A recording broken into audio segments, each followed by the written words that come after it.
जय हिंद, जय भारत। मैं आज आपके लिए लेकर आया हूँ 5 मोस्ट इम्पोर्टेंट जी के क्वेश्चन। तो कैसे आप लर्न करते हैं। बेटी बचाओ बेटी पढ़ाओ योजना कब शुरू की गई? तो 22 जनवरी 2015। सुकन्या स्मृति योजना कब शुरू की गई? 22 जनवरी 2015।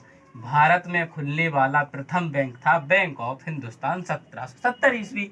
भारत के प्रथम मुख्य न्यायाधीश कौन थे? तो हीरालाल जेकानिया। प्रथम भारतीय महिला जिसे नोबेल पुरस्कार प्रदान किया गया वो थी मदर टेरेसा। तो आज का स्लोगन है चंद्रशेखर आजाद। तो उन्होंने कहा था कि दुश्मन की गोलियों का हम सामना करेंगे, दुश्मन की गोलियों का हम सामना करेंगे, आजाद ही रहे हैं आजाद ही मरेंगे। जय हिंद, जय भारत।